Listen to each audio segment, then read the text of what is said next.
Hello, my name is Annie Blue, and today, April 28th, 2023, is our 9th Recovering Through Grief podcast.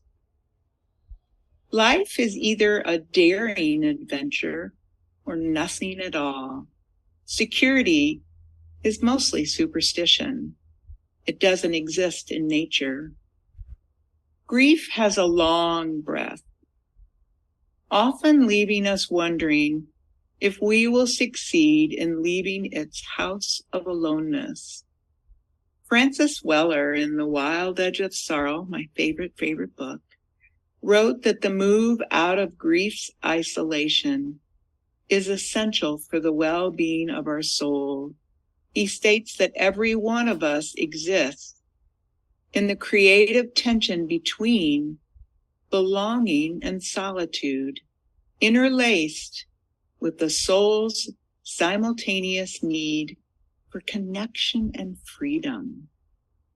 In the long breath of grief, we experience sweltering bouts of aloneness, chosen and not chosen. We find ourselves spending too much of our alone time with grief when we are aboard its slippery slope.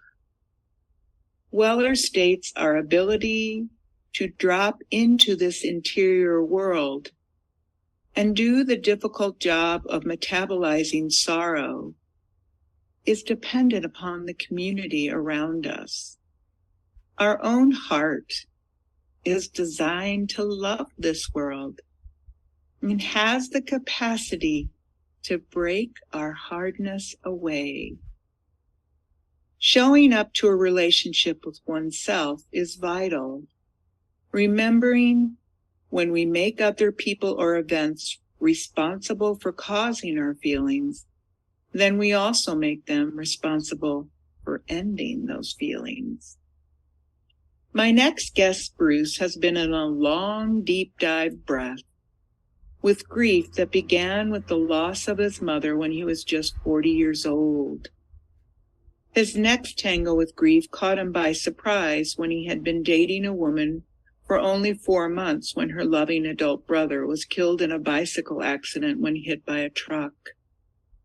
As well, Bruce had a serious bout with his health, which doctors had a difficult time diagnosing and not giving him the needed details of his condition, because they were in a quandary to what his body was expressing as its malady, a frightening tension to have to reside in. Pets died along the way for Bruce, beginning with his father's dog, who died after 17 years of life. And Bruce's career and jobs went through significant changes as well, definitely fostered as collateral from the pandemic restrictions. Amidst these years, Bruce witnessed love relationships come and go, sometimes taking him to dark moments, such as his mid-50s when loss and sorrow seemingly led him to question the value of life. His father and stepmother's deteriorating health fostered his greatest long breaths of grief.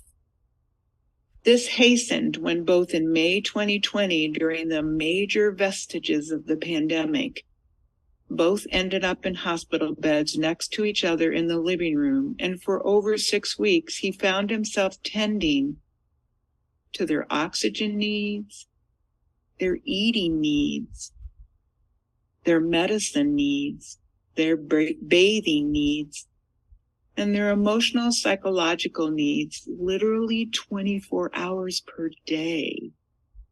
Amidst all that, it was required for him to complete medicine sheets throughout the day for necessary medical personnel documentation. Due to the pandemic, his stepmother was visited by a medical nurse in a hazmat-type suit, which added an odd surrealism to the whole ordeal. Bruce's grieving process was continuously interrupted by circumstantial factors. He had little time to maneuver his own life, while in such imposed, new, frightening territory. Both parents died within 2 days of each other, his stepmother on June 12, 2020, and his father on June 14, 2020. By September of 2020, his 7-year-old dog then died of liver complications. Through our interview with Bruce today, he will share in depth the many deep caverns his long-term partnership with loss and sorrow brought to his theater of life. Welcome, Bruce. Thank you, Annie. Thank you for being here, and thank you even more so for your courage and willingness to share this long, arduous journey you have experienced with the many gates of grief. Within your comfort meter, please share the impact of your mother's death when you were 40. Anything that is helpful for the stage that was set for you, leading you into this long breath of grief's corridors. How long in advance did you know she was going to die? I knew she was going to die 30 days in advance. It was a quick-moving cancer, and it engulfed lung cancer that engulfed her heart, and the doctor told me, who was my doctor also, in the hallway one evening when I pressed him in the hallway of the hospital. He said, Bruce, she could have anywhere from 2 weeks to maybe 30 days. Mm-hmm. And then I realized we had to bring her home, for home hospice, which was my first introduction to that, which was rather interesting. Wow. I mean, how does something like that, how did it all work? Did you have to do all the maneuvering of getting the bed and doing all that stuff to get it ready for her? Well, we had a group, part of the visiting nurses. It was a home hospice group. When we signed up with them, they delivered everything we needed with the same day, actually, and instructed me on it. And then it was just a matter of, taking care of my mother and administering when needed. It was difficult because to see a loved one fading like that. But I happened to be with both grandmothers when they died, which I thought was rather odd. And then here I was with my mother as she's dying, taking care of her. But it was on the night that she died, I couldn't get anybody to come to the house where, the home hospice is supposed to, because they were short-staffed. So I got on the phone with one of the doctors, and they coached me through the morphine. And bless your heart. Yeah. That would be really, really rough. Was she aware? Was she awake? It's hard to say. Some people say she could hear, but at one point I knew she couldn't hear anymore because she didn't respond to anything. And it was only then, probably 3 hours later, she stopped breathing.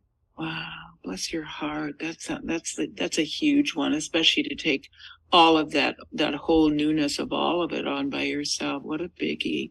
So, as virtually a stranger to an entire family except the woman you had been dating for 4 months, if you are willing, please share all that you encountered in that deep immersion as an outsider to such sorrow and loss, coupled with private family bereavement.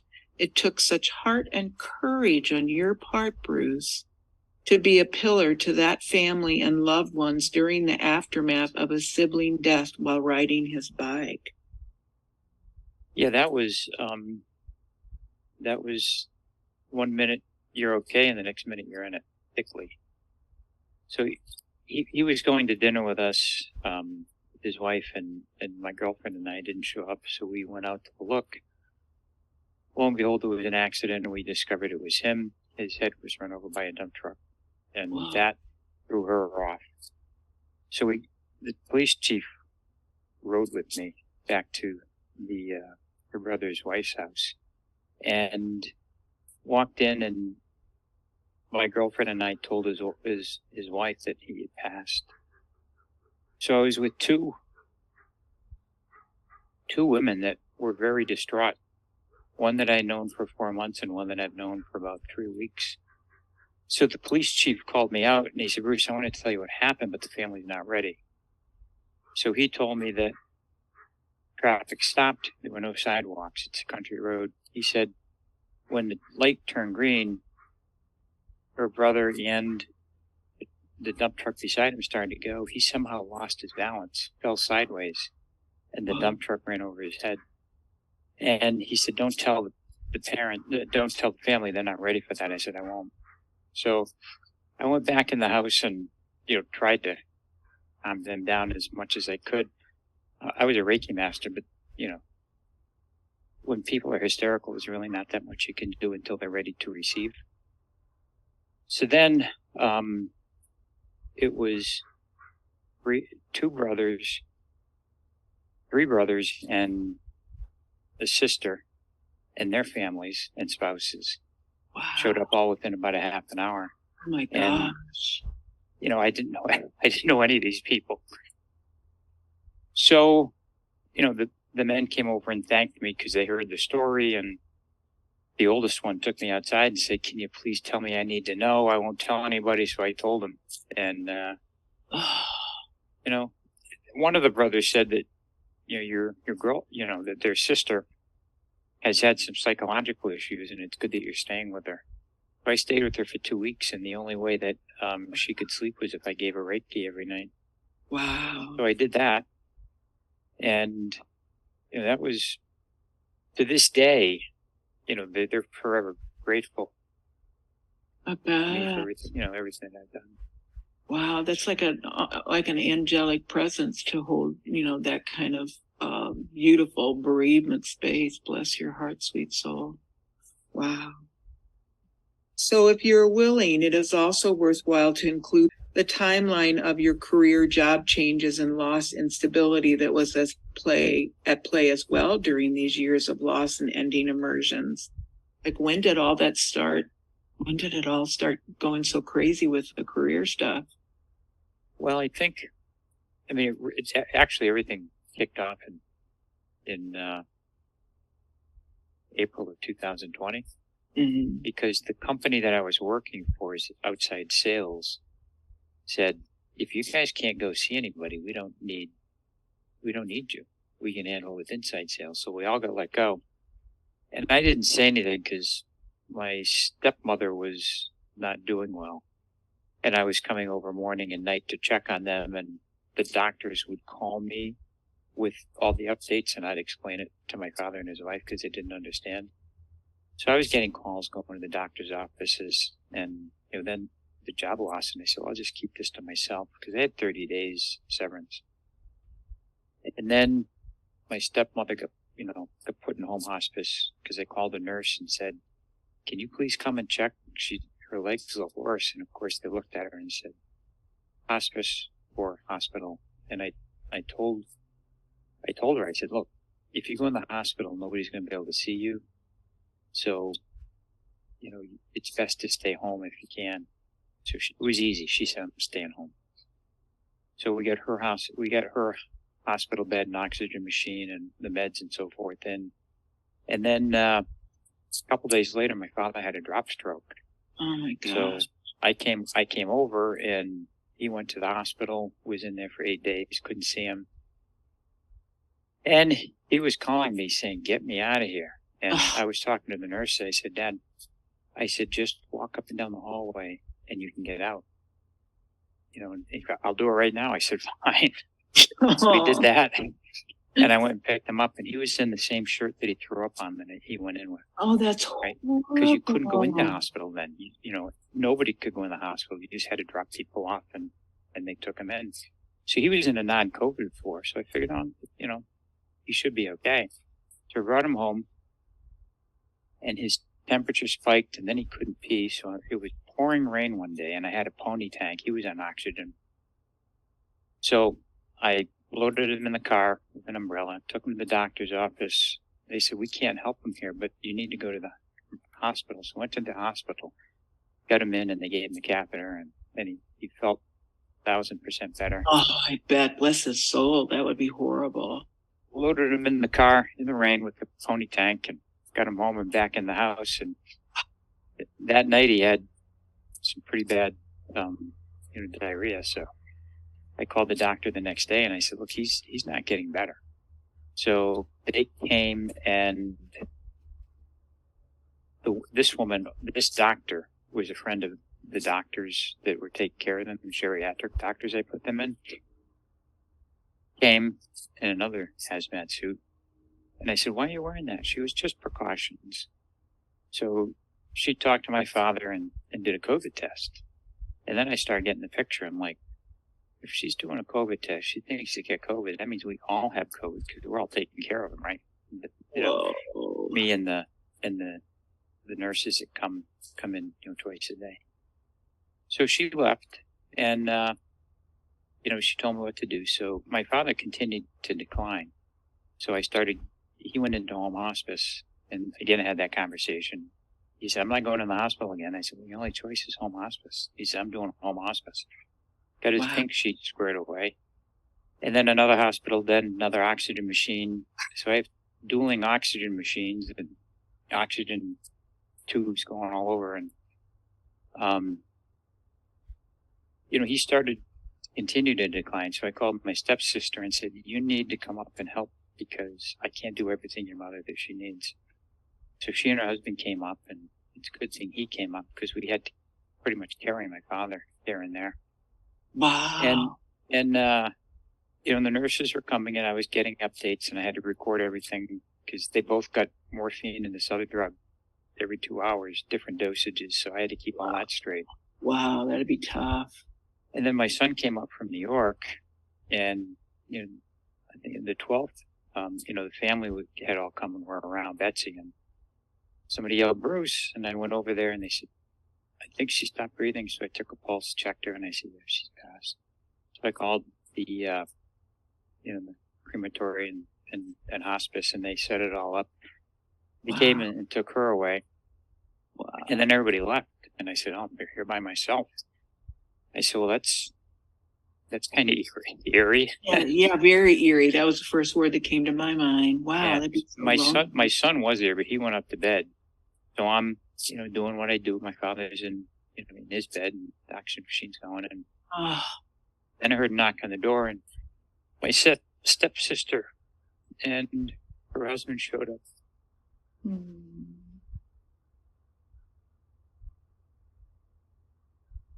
So that was really nice because, I was there for their mom. So they came, and it was about 3:00 the next morning.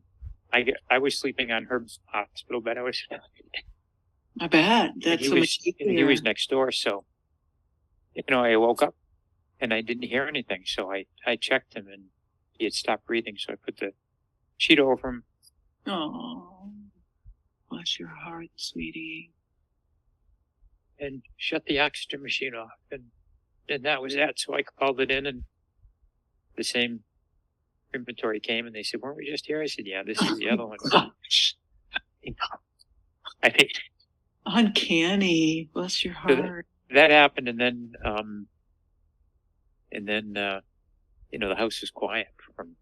I can't even imagine. And everything yeah, they had to be quiet. Surreal. Yeah, eerie quiet. So I had to get used to it. I had my dog, and the day my dad died, I went back home and I told the girlfriend that I was living with. I said, my dad died, and she was making coffee. She said, yeah, I know. I said, what do you mean? She goes, yeah, I know, you texted me at 3:00. I said, well, that's it. She goes, what? And I said, that's it. I said, strangers gave me hugs, and it's COVID. And she said, I said, I'm sorry. I said, okay. I said, we're done. So I went up and got my stuff, got my dog, and went back to my father's house. Wow. And I said, a little bit of compassion goes a long way. No compassion goes nowhere. Oh my gosh, nothing. That's horrendous. So we were together for 3 years, and there were some signs when she wouldn't help cook the food for them, that this might not be the ideal match, right? And how far a drive was it when you had to take food to them? How far away were you? Oh, it's about 20 minutes. Okay. It's so I went back, and then the middle sister of my father's wife's 3 kids, they were upset. They have some issues. They started harassing me. Oh my right? goodness. And I just, so I put in a police report and stopped that. And I just looked up and said, I said, enough is enough. I said, you don't have to test me anymore. I get it. So I went on vacation that I had planned the year before with my dog. He got sick and stopped eating like the second week and started losing weight. Wow. So I brought him to the hospital when I came back, and they tested him and said he's got liver damage. And they said there's nothing we can do. Oh my goodness.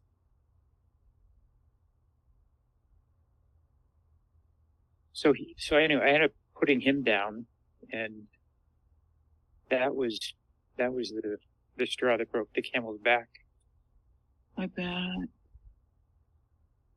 Because I came out and I sat in my car and I looked up and I said, just take me now. I said, I have nothing left. I bet, sweetie. I bet. But they didn't. No, they didn't. They tend to have a very off sense of humor up there. So, well, they recognize a golden human being when they see one. Yeah. You're pretty golden. Everything that you walked through and all the support you gave to, I mean, think how many people you touched at such a dear time. That's remembered. The neighbors put money together and planted a tree out in front and put a brass plate on it, saying the mayor of High Street and his wife, and that was really special. That's very, very cool. What a neat tribute. So fast forward, I've redone the house, my dad's house, top to bottom. I just came under agreement with it. I met somebody that's the love of my life. Oh. And I'm moving back to my old place. She's coming down when she sells her house, and we're going to find a place together. Yay. So really, it was a happy ending. Yeah, much happier ending. I always talk about the U, the letter U, that you go down in that very depths like you've been in. I mean, yours lasted such a long time, really, if you think about it, since you were 40. I mean, that was pretty horrendous. And it's just neat to see you're going up on that upside of the U, because it really does get better. It's just when we're in it and it's almost like our face is smashed up against the windshield, and you just all you can do is be in that emotion, which is just so darn crushing. Bless your heart. Well, so I'm see if I can help here. You were especially touched by the loss of your father's dog. What was special about your father's dog for you? Was it the timing and the placement of when it happened, when you lost that dog? No, it's just he had the dog for a long time, and the dog really, bonded with me. Because I've always had dogs. I've rehabbed dogs. I was always bringing dogs over when I come over, and he really bonded with me. He'd always, put his head on me when I sat down and get my lap and say, "This is my human." So when we had to put him down, it was sad, because my dad was sad. So it's always sad. They're like family members. The dogs are, up here they're close, and we treat them like family members. Oh. Well, I'm happy for the dog that he got to have 17 years of life. But I've asked other people, somebody mutual that we know that lost their dog, I think 2 years ago, and he said, I can't yet. I just can't. He said, they're like your children. And I said, yes, I understand that. But he said, I'm not ready, and I said, it's totally fine. So your stepmother was 77. Her health began to decline. She died at 82. Your involvement into her health support began with cooking for both your parents, even though you were located. I was thinking you were out of town, but it was 20 minutes. And you were traveling a lot at that time. Your selfless service really grew in spiritual maturity during this time, Bruce. What a beautiful son and stepson you were to your parents.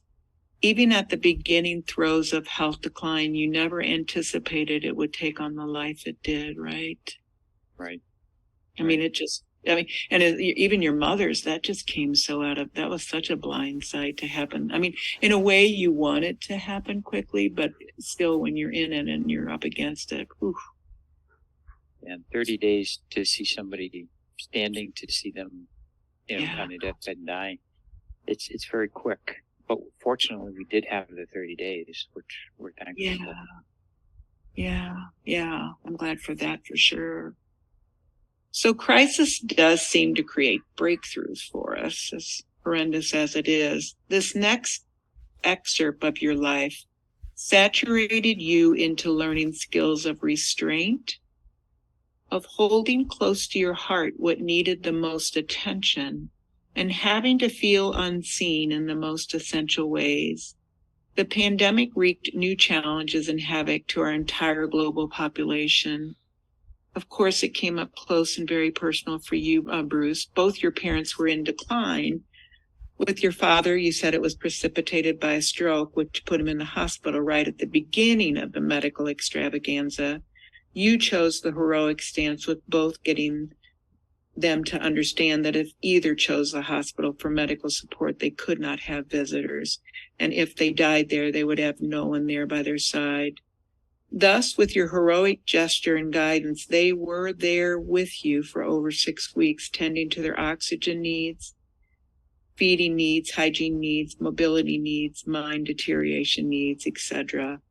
So you pretty much covered most of what that felt like. Was your stepmother very coherent, or was she pretty foggy? She was coherent until the day that she couldn't move her legs. And then she went into the hospital bed, and it was shortly thereafter that she was just out of it most of the time, just to make sure that the pain was okay and to keep her calm. Wow. So, and she lasted, almost 4 weeks. That's amazing. Yeah, really. I wonder if she was waiting for him in some way. It's amazing to me how many times I hear of where one dies and then the one dies within a week. I mean, that's more common than we realize. Well, my father always said he wanted to live an hour longer than Betsy, and because he didn't want to lose another wife.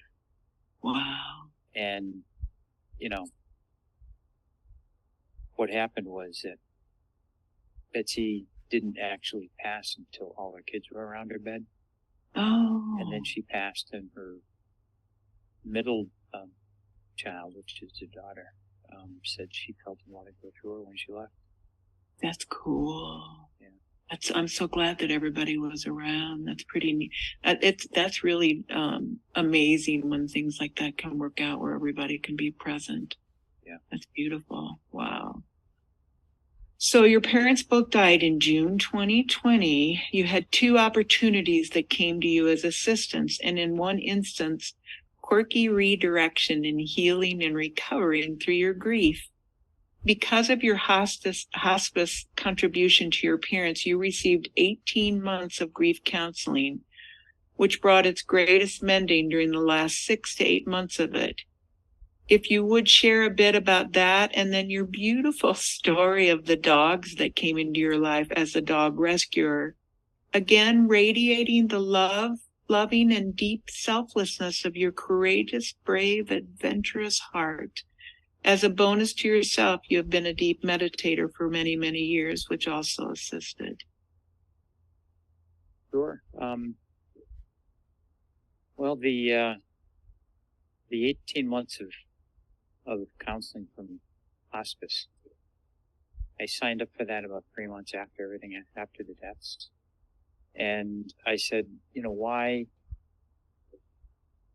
18 months? They said, because 18 months is much better than 12, we've found.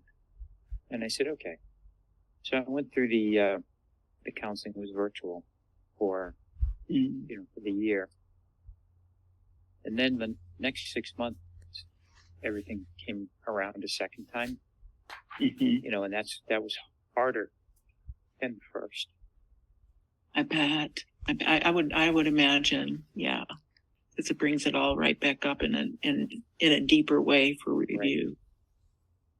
Right. But I made some really good progress, and my counselor gave me an A+. Oh. Because I had a good perspective. I realized I just had to go through it, but I understood and had a good understanding and accepted what had happened. So that was good. Did you do it as a group or was it one-on-one? They told me because I had 2 deaths that I get my own counselor. Yeah. So that was nice in that respect. Perfect. And then in January, early January, I got a call from the rescue group I work with. And they said, Bruce, we need somebody, you're our only hope. We need somebody that's got experience that can handle this dog. And I said, what is it? They said, it's a Great Pyrenees, and it came up from down south. It was taken off the truck by a family, and they took it out for a walk, let it off the lead. It chased the fox, finally came back. They left it downstairs at night, and it did something to the house, and they brought it back and said, we can't keep this dog, and just dropped it off. Whoa. And the dog was in daycare. He's 31 inches at the shoulders. He's a huge dog. And, and I said, okay, I'll take him. I said, he gets along with kids and other dogs. They said, yeah. I said, okay. So I picked him up in my car. I had to tuck his tail in so I could close the door because he took the whole back seat. So I drove him home, and I got him home, and it was, it was around noontime, so it was cold. So I walked him around the backyard, fenced-in yard. And at the back of the yard, I took him off the leash, and I said, all right, you're good. You can mosey around back here. So I started walking to the gate, and I was about halfway to the gate, and all of a sudden, I get hit from behind me. I see this dog go by the side of my head, and he's huge. Whoa. And I almost got knocked down, and I felt liquid running down my ear. Oh, my goodness. And I touched it, and it's pretty blood. So he's down, his front's down, and his back's up. He's ready to jump again. So I go, oh, no. I jammed my finger down between his collar. And I said, no. So I walked sideways as he's trying to keep my arm extended. I can't imagine. I'm surprised your arm didn't go out of socket. And then I got to the gate, and I closed it. He jumped on it. And I stepped back, and I said, I said, we got to figure this out. So I went in and I called, the lady in charge, and I said, I just got attacked in my backyard. I said, what didn't you tell me about this dog? She goes, well, it's all in the bag. I said, bag? So in the crate, there was a bag. So I pulled it out, and she said, there's trazodone. Give him a couple trazodone. I said, what? So I gave him the trazodone in meat, and I tossed it to him. And then he was down, so I walked out, and he was down. And, and I started patting him and talking to him. I gave him some water, and I said, you will be okay. Just giving a nice calm voice, giving him some Reiki, and just saying, it's okay. So when he started being able to get up again, I brought my dog out, and they met, and they were okay, and they had a little hustle. So I said, all right, so we're not quite there yet. And what's your other dog? What kind of dog is that? My dog it's a rescue. It's a mix. It's a bulldog, standard bulldog, miniature bulldog, lab, shepherd, and some kind of hunting dog in there. Oh, okay. His height 57, but that's the bulk of what he is. So, I finally got them out in the yard and, introduced them the right way so that they could get along, and I brought them in, and then I fed them, and I fed them in separate rooms. And then, Dugan was his name, and he started to come around, figuring that, okay, he was nice to me, he gave me treats, and he fed me, so maybe this guy's okay. And this other dog likes him, so I have an office in my house, and I had Dugan laying on the floor and my other dog laying on the floor. I couldn't even move my chair without watch to see if I could move because, you get a dog that big laying down, he takes the whole darn floor. So, I started walking him. I walked twice a day, and we were down by the bagel shop. 6 o'clock one morning, and all of a sudden Dugan pulls me, and there was a piece of bagel on the ground. So he grabbed it, and Lucy came up to say, hey, what's going on? And he went after it. So I yelled at him, and I pulled him apart, which I'm surprised I could. If they didn't want me to, I wouldn't have been able to. And they both sat, and I wrapped them around each wrist, and I walked them home on either side of me. And I said, he's got food aggression. We just figured that out. So then we were walking again, and he smelled smoke one evening and just started with all his might towing me and my dog down the street. And I used to bodybuild, but I'm like, this dog is strong, right? But I could kind of manage him. And as soon as he got out of the smoke, he was fine. So Wow. I said, okay, he's got an issue with smoke. God knows where he's been.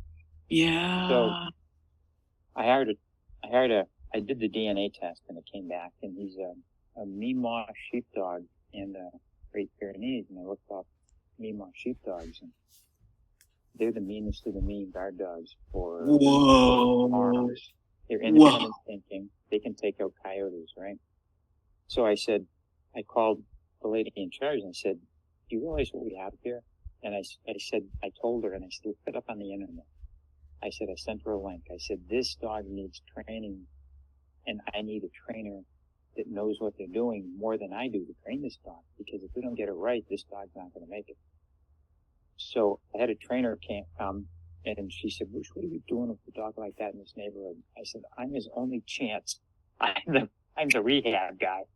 I said, if it weren't for me, he'd be euthanized. I said, so can you help me, please? And she did. So we worked with him, and he turned into a dog that walked beautifully on the leash, black leash. Wow. He would sit, he would go down, he would get up. Wow. And he did all the basic commands he needed to do. And he got along okay with my dog, but after 5 weeks, and he had heartworms, so I had to bring him up for his heartworm shot, and he did terrible. He was in intense pain after that on the way back in the car, and I'd never do that again because he's as big as a back seat. And I brought him in, and I gave him the pain meds when I got home, and I laid on the floor with him that night, just to tell him, it would be okay. And from the next day forward, he was my best buddy. Oh. But after 5 weeks, a rescue dog thinks this is going to be their home, and their real personality comes out. So this dog Dugan was jealous of my dog and wanted to be the alpha, and my dog wanted to be the alpha. So I had another couple over to meet the dogs because they love dogs and couldn't believe how big this one was. And the woman was petting Dugan at the other end of the table, and Lucy came over to me, and Dugan got up and started walking down the table, and I got up and I said, Dugan, no. And I said, Dugan, no. And all of a sudden he made his move, and I grabbed his collar and pulled it close to me, and I manhandled him through the kitchen into my office and closed the door. And I said, oh man, that was close. And I walked back and I said, how did you know he was going to do that? I said, I just know the dog. I said, reading the dog. And I said, he was coming down, Lucy was next to me to get her, because he didn't want her next to me. Wow. So I realized this isn't going to work. He's trained, he needs to find a home now. And this dog really needs a job. He's not a dog you can just have around. He needs a job. Can't be idle. Mm-hmm. So the first application we got was from a lady that was looking for a Mi'kmaq sheepdog Anatolian mix, and I couldn't believe it. I wrote the yak, right? And it was very specific. So she came down and took Dugan around the block after we had a conversation. She said, he walks beautifully. I said, thank you. She said, I want him. I'll call them and we'll make arrangements. Oh. I educated her. She knew exactly what she was getting. Yay. So when I delivered Dugan, and I delivered him in my SUV because it would fit him, I was at a stoplight up in Massachusetts, and he had his head out the window, and these kids were like, oh my God, that's amazing. They couldn't believe how big a Chewbacca. I was looking at him like, what are you looking at, you know? So I drive into this farm, and I get out, and I get Dugan out of the back seat on a leash, and the lady comes up to me and she goes, hi, thanks for bringing him up. I said, sure. She goes, do you mind if I take him? I said, do you understand the rules? She goes, yes, I know. I said, okay. So she brought him, they had a 1 acre fenced area for a dog kids played in. She brought it in and brought the kids up one by one to meet Dugan, and he was great with kids, just let him pet him and everything. Oh. And she let him loose, and, I'm talking about husband, and Dugan went to sit on the high point in the yard that overlooked the whole farm. Oh, that's cool. Sat there and was perusing all the paddock, the fields. What a beautiful farm stuff. And one of the kids went up and just wrapped his arms around and hung on him, and he just sat there and just didn't mind it at all. And she said, I wanted the dog.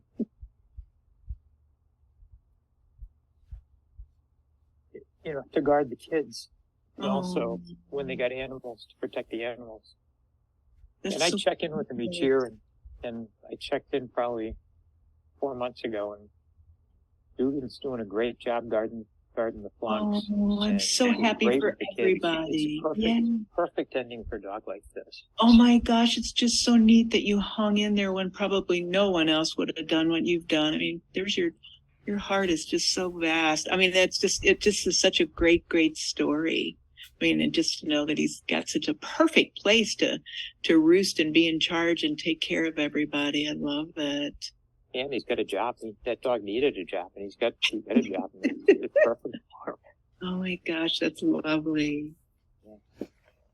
So with your death and dying process with your father and stepmother and grandmothers and mother, what do you wish had been different, better, or more?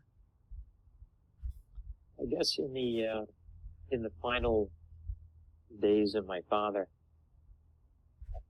I wish I could have reminded him of what death was, because a couple months before he had his downturn, he asked me if I could give him Reiki, because he saw the change in me. He wanted to learn a couple years before he died.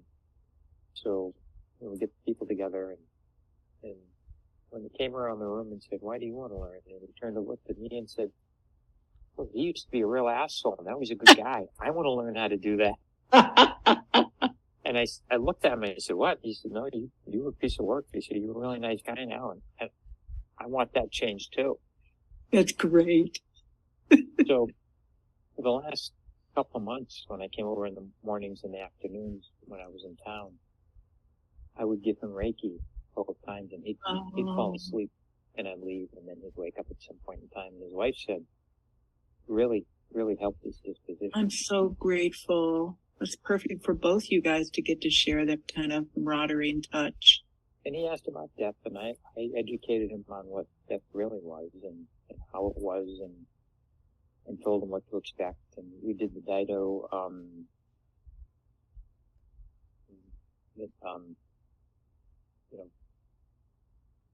I guess it's a process after he died to guide him. So that worked. Oh, well. neat. He sent back, thank you. So it was like a really neat gifting ceremony when they pass. Yeah. It's beautiful. That's neat that you did something sacred like that as well. That's just because that's one of the things that's totally missing in our world. Nobody does any kind of really sacred ceremonies like that. I'm so happy. I'm so happy for his soul, and that's neat that you got to hear back later on that had really helped. Wow. So what a lovely full circle, considering everything that you've surpassed, to have that as a nice final little touch. I'm really glad for him. So during a process such as yours, including the pandemic thorns and disturbances, both patients and caretaker are preoccupied during a declining illness with treatments, comfort, and medications. One of the biggies that happens when loved ones pass is the intensity and death review that takes place after. This review is not present while they are alive, no matter how prepared you imagined you were for their passing. No matter how willing you were to accept their leaving, one can easily find oneself massively affected when the deaths happen. It's the finality, the absoluteness, not hearing the oxygen machine's endless sounds, etc. When the sense of finality kicks in, it releases a profound conscious and unconscious examination by the brain and heart for things unfinished. I know holidays and birthdays can rekindle a review. Did you find yourself going through this review, and is it still going on for you as well? Yeah, I've been through the review a few times. I was pretty astute on life and death. I've had experiences in my meditation. One experience I had 3 years before Betsy was put in hospice. So I was sitting in my place with the girl I was dating at the time, and we were just hanging out. and all of a sudden I get this, something came into me, and I stood up and I said, I have to go to Bristol right now. And I started walking to get my coat and my keys. And she said, why? I said, I have no idea why. I have to go right now, and I don't even know why I'm going. Wow.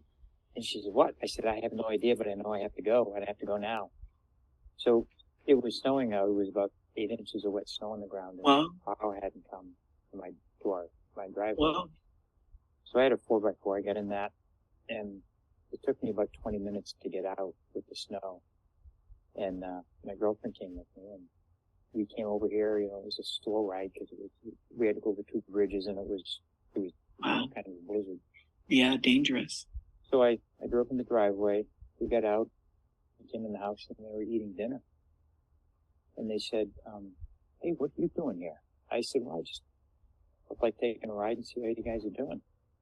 And she sat down in the third seat at the table and started talking to him. And I sent a thought out, and I said in my thoughts, I looked up and said, why am I here? Everything's fine. And as soon as that thought went out, my girlfriend said, Bruce, she's choking. And I said, what? And she stood up, and this time she's 82. She's got Parkinson's, and she's got a bad heart, right? Oh my gosh. And she has a walker. So I'm like, oh my God. So I started giving her the Heimlich. Right. And I started, pounding on the back and doing that. And she finally coughed up what was the obstruction, and I took it out of her mouth. And it was a big piece of meat. And I sat her down, she caught her breath, and I said, why did you take such a big piece? She was, I thought I could chew it. I said, why'd you swallow it? She said, I don't know. So in checking with the Parkinson's doctor, they said that it's called involuntary swallowing. They can't control it. Oh. So you have to make sure they take smaller pieces, because if they swallow inadvertently, they have to be able to swallow it. Wow. So, what a so god. I walked out of there that night. I said, don't tell anybody what just happened. And of course, my father told all my neighbors. Oh my God. And I'm like, and he asked me the next day, he said, why did you come over? I said, I don't know. I just had this strong feeling that almost lifted me up off the couch and started my body walking. And I said, I'm going to Bristol. I have no idea why, but I'm going to Bristol. And, I wasn't even walking myself. My body was walking me. And I said, I can't explain it. I said, but I was here just in time, and I can't explain that either, because with the storm, nobody could figure out when I was going to be. It was impossible. And as soon as they got here, she choked in a saber. I said, that's just too unexplainable. So beautiful, though. So cool that you listened inside like that and just let yourself do it no matter what, which is just so invaluable for where we are right now. It's what we're about, bringing that together and listening to it. Yeah. And so those are some of the experiences I've had along the way that I attribute to my meditation and the other work that I've done, that I think just, I get a direct message that my father lived 3 years longer than he was supposed to, and he lived a couple years longer than he was supposed to because of the care they got. And the geriatric doctor that I signed them up with called me after they died and said, Bruce, I just wanted to say you did such a great job with them, and I wish more kids would do the job you did, because you did everything absolutely correct. And I want to thank you for that. And I'm like, wow. What a beautiful doctor to do that and take that time and extend that and put that out there. Well, I spent a lot of time in the doctor's office with both of them, because geriatric appointments are long. Yeah, they are. Yeah. They are. And just the conversation. Yeah. And again, very uncomfortable. I've done them as well. And those are long journeys. Bless your heart, sweetie. You've got so many merit badges. I'm surprised you have room on a shirt. So I'm going to take in a different direction with the interview now. So there's an author called Richard Rudd, and he wrote a book called 64 Ways. And he stated, we don't waste energy being someone we're not. We don't follow someone else's purpose. True insight makes life simpler, not more complex. It's funny that the more evolved we become, the simpler we make our lives. It seems to be a mystical equation. And before I go on with this, I know in our conversation, you spoke of things getting simpler for you, that you're simplifying and you really are bringing things down in a more minimal way. Is that right? Yeah, I got a distinct message from my guides that I need to go back to my other place. Which was a condo. A repeat message. And I'm like, okay, I get it, because I had just finished redoing the whole house, and it's absolutely beautiful now. So I put it up on the market, and I get a nearly, very, very near full price offer, cash, that I accepted. Perfect. And, then my tenant was there until the end of December, and I was trying to put in a large shed next to my place. And that the town was giving me a hard time with. Finally, they approved it. My tenant found a new place and is leaving May 31st. Yay! And this house closing finally got settled on July 17th. So perfect. I've got all of a sudden, my shed is going in Tuesday. I've got a month to move now, which is comfortable. Yes. And, everything just fell into place. Wow, you're in some divine alignment, which you truly deserve to be in divine alignment, Bruce. You've been through so much. Well, there's supposed to be balance in the universe, so if you go through a bunch of difficult times, there should be some good times to balance that out. I can concur. Yeah, I really can ditto that, because I think my life it took me a really long time to get here, but I'm just astounded at how really beautiful life can become. So Richard Rudd is a teacher, a mystic, and an award-winning poet. His inner journey began early in life, as like you in a way. He experienced strange energies rushing throughout his body, culminating in a major spiritual experience at the age of 29. Emerging from what he calls a field of limitless light that lasted 3 days and 3 nights, Richard was entrusted with a sacred teaching, the wisdom of the gene keys. So there's 64 of these gene keys. And in gene key 42, Richard discusses the path of detachment, in which we experience being on a life stage, alchemical journey that takes us from our routine world of expectation of how our life will be and what our life will look like. Next, with the path of detachment, we can witness how exploration and insights eventually lead us to celebration, which I think is more where you're getting to, a joyous outcome to imagine. This detachment path appears as a spiritual treasure hunt, having to embody courage while being human on earth during these chaotic times, looking for solutions in different places, as well as looking for solutions in different ways. Within this spiritual treasure hunt, we are honing our self-value and self-trust. Within the spiritual house we are building for ourselves. Hopefully this will make sense as I share more. So Mr. Rudd discusses that within our teachings about living and dying and birth and death, that we become so involved with our story that we identify with the cast, such as family, friends, lovers, etc., those many who have shaped our life. We encounter the disappointments, the regrets, even the hurt we may have caused others at times, and especially past that didn't turn out the way we wished. So Bruce, have you noticed that through your grief recovery process, your attachments to future outcomes have changed, how things should look and should go? Do you regard expectation differently now than you did before these past, really, besides 3 years, I would say past 20 years since it all began with your mother?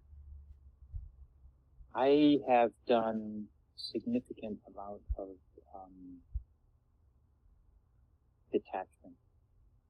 Most of it has been over the last year, because I made the decision me about a year to make the decision to sell this because there's 26 years of memories here. Wow. And I mean, deep memories. I And I made bet. the decision to let it go because I'm going to live in the future. I'm not going to live in the past. And with that, the detachments to the house and the yard and all the events, because I'm on an event-filled road, and all of the furniture, my childhood things that I've had, all of that is going. In fact, Wow. after this, I'm getting rid of my records from the kid and my comic books to the store Wow. because I said I'm tired of carrying my history around with me everywhere I go. Huge leap. Wow. Yeah.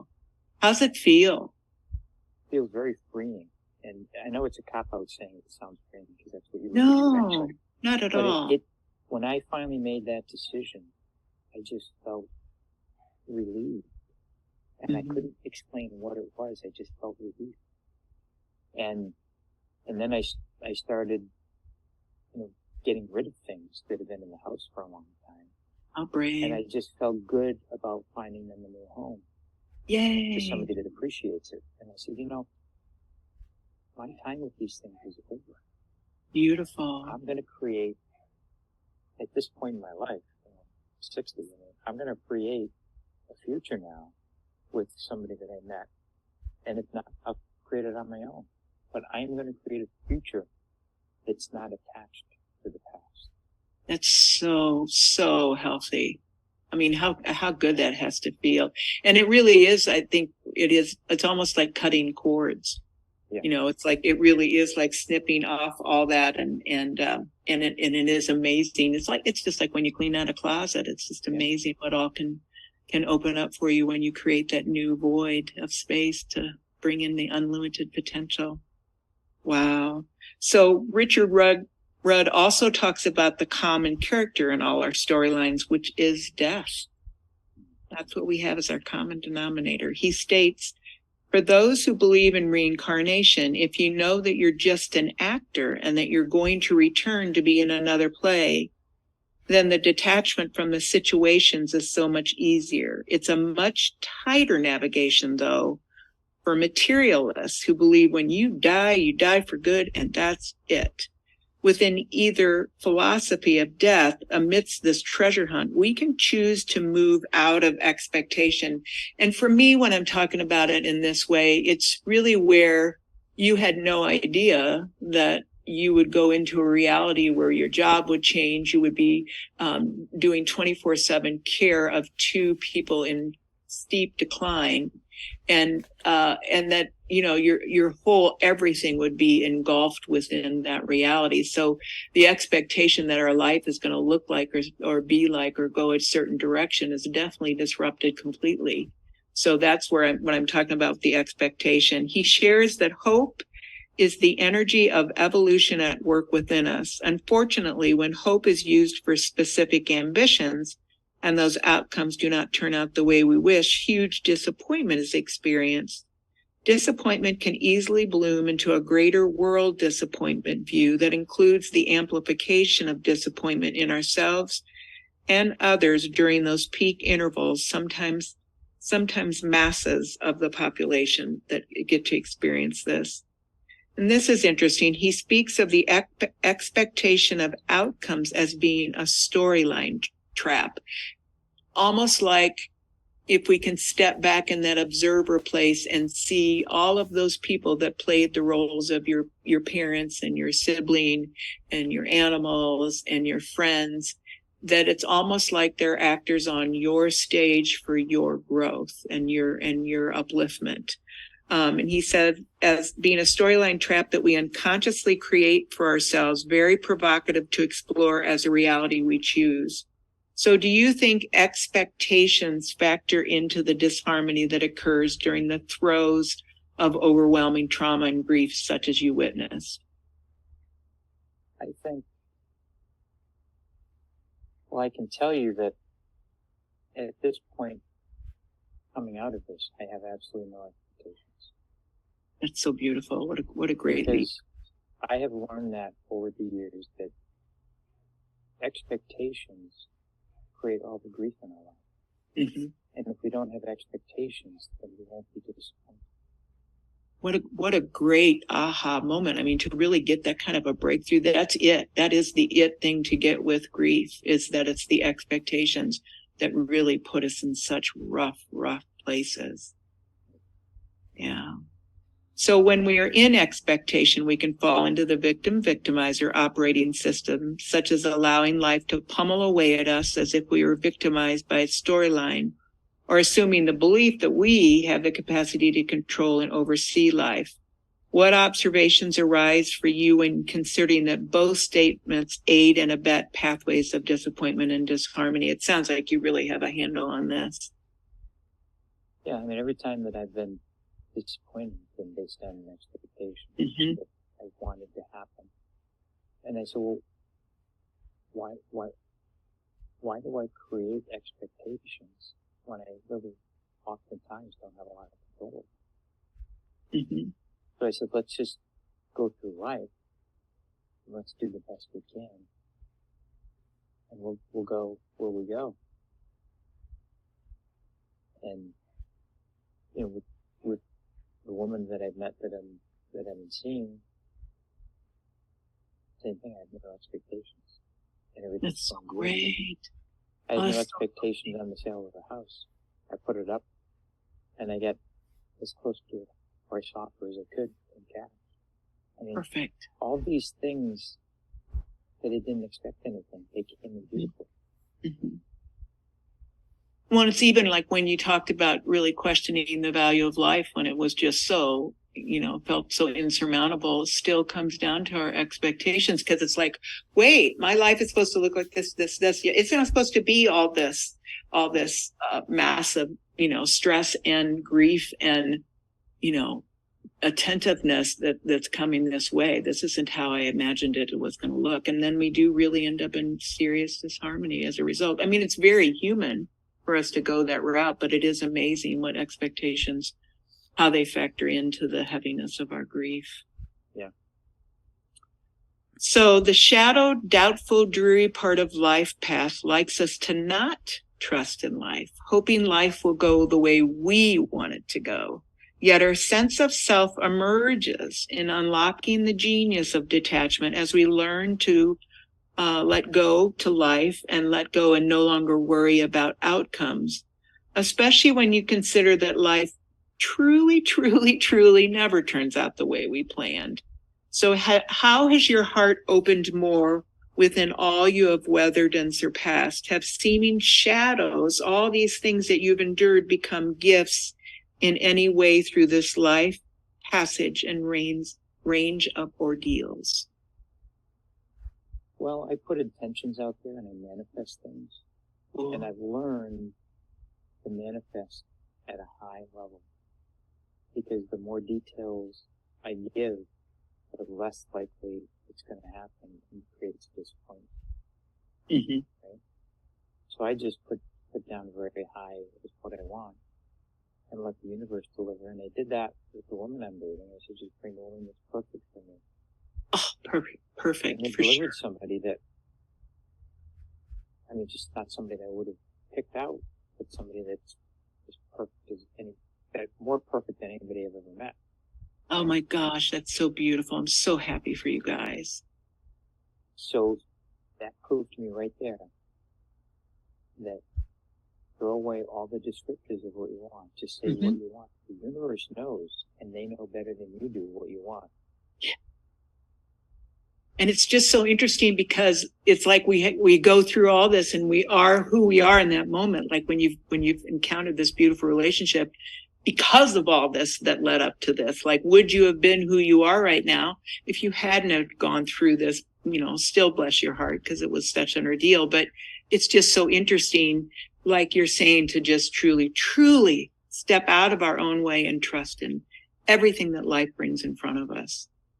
My girlfriend knows all my history because we talked about it. And she asked me a question. She said, Bruce, would you change anything about your past if you could? And I said, I wouldn't change a thing because I would be who I am today. Yeah, exactly. Like who I am today. Oh, that's so great. What a great appraisal and a great get to with everything that you, I mean, it feels like a Sylvester Stallone movie. Dun, dun, dun, dun, dun, dun, dun, dun, dun. It doesn't feel like one of those, but it just feels like the pressure and all those expectations that gummed everything up are just gone. So it's just clean and free now. And it's such a great appraisal of it all. I love the gumming it all up, because that's a perfect example. It sometimes feels like quicksand. Yeah. So a premise that exists that there's a bountiful choreography at play when we let go and go with life's mystery and excitement. And do you agree then that this is almost like a choreography that played out for you within your whole life? I think it was an important series of events that happened that woke me up and that got me to where I am today. And I'm not done with my journey. I'm where I'm supposed to be right now. And, Perfect. And all that grief and pain, you find out who your true friends are, and you find out who people say they're your friends, but you never hear from them who they are. And when you go through something like that, when people don't reach out to you when you need it the most, right? That tells them off. So it's freeing, It's freeing, and it makes the move I'm doing that much easier. And the next move, when we get our own place, where you get to do creation. To create. Exactly. You're not in reaction. You're doing creation, pure creation. Yep. And with a loved one. We don't know what we want yet.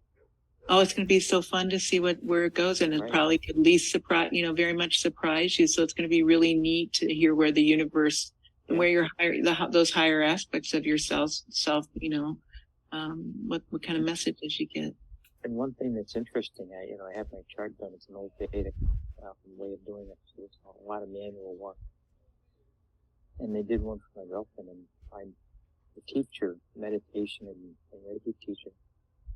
Told me, he said, Bruce, in my 70 years of doing this, I've never seen a chart like this. I said, well, I hope you mean that in a good way. He said, absolutely. He said, this very well may be her last time on this earth. Wow. He said, she's got so much positive energy. Wow. And another reason why the universe brought it to me.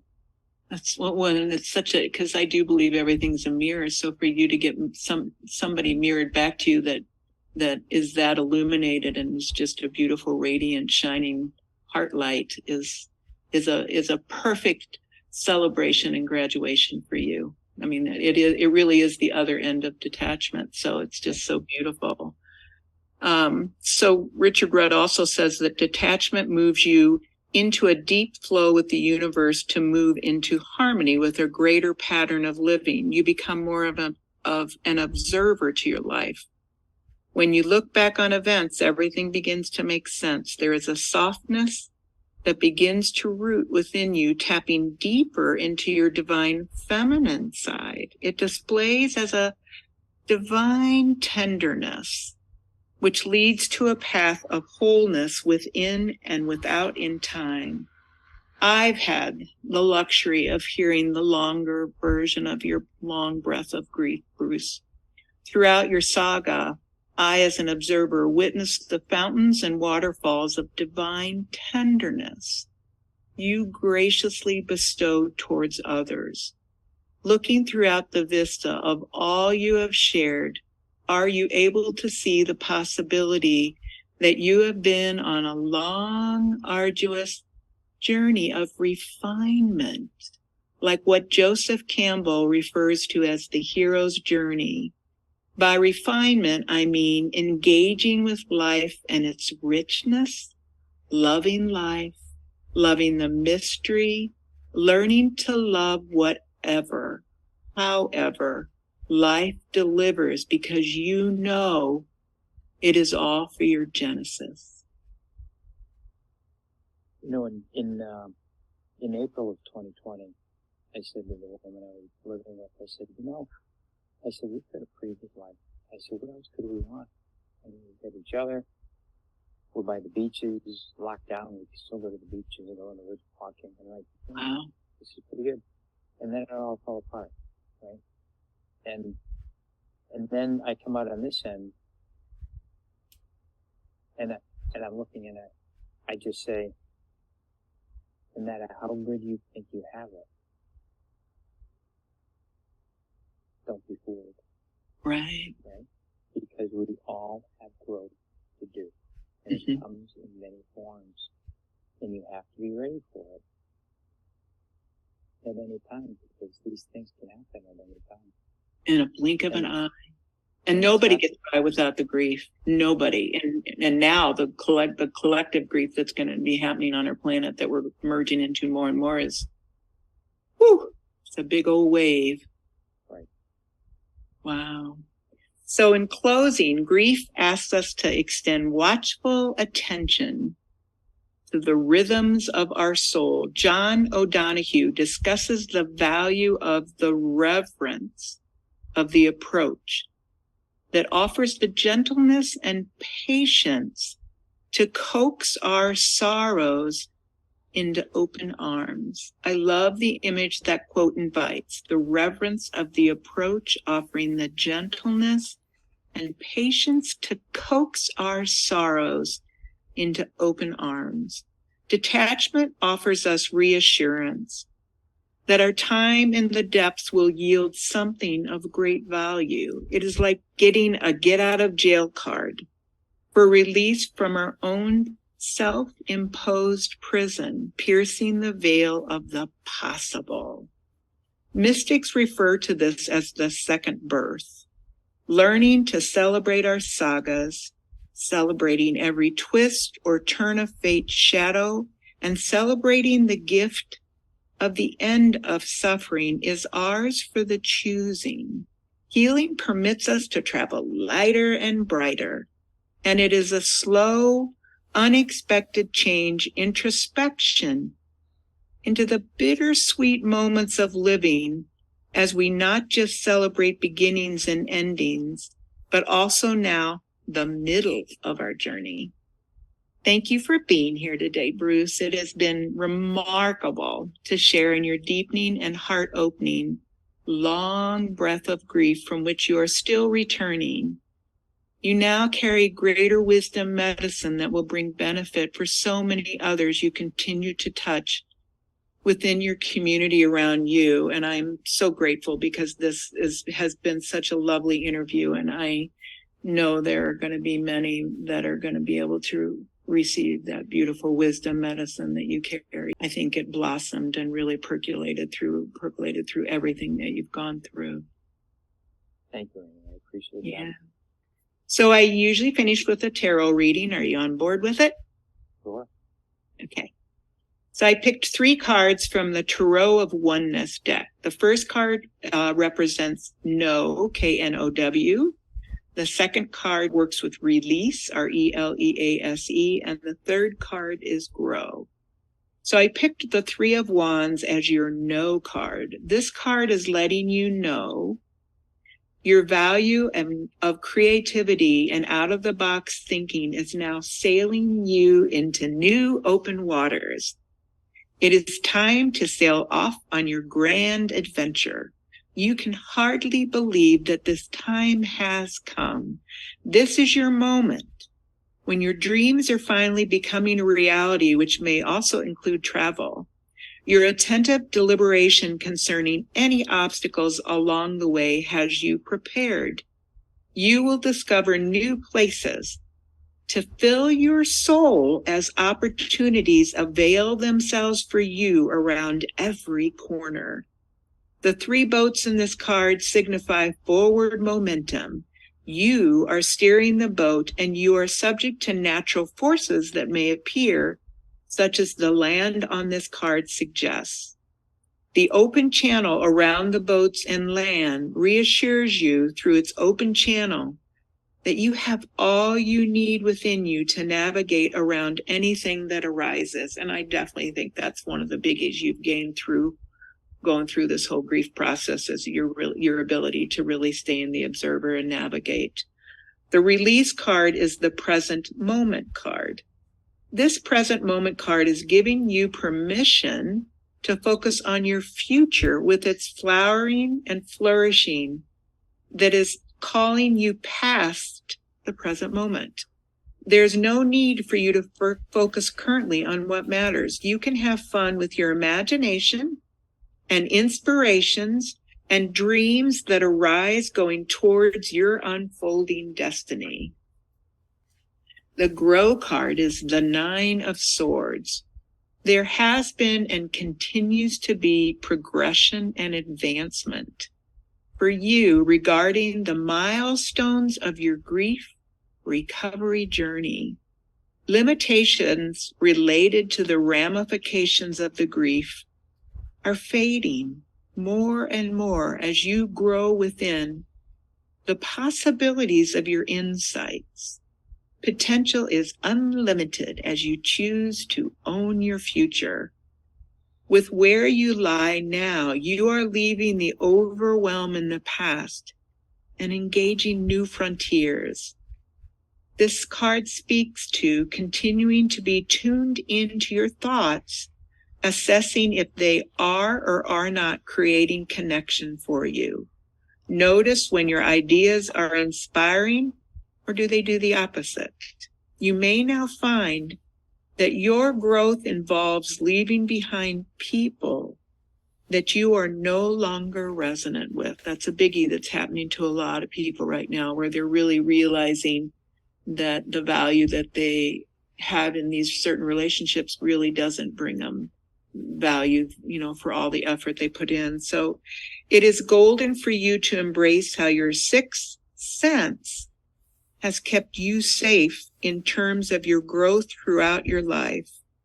And so I hope all this is very helpful to you, Bruce, and I'm so grateful to you for coming together today and sharing everything you did in such an intimate and raw way. It was very courageous, and I'm just really grateful that you and I have crossed paths. Been one of my blessings. I appreciate that. I'm very grateful for what you've done for me.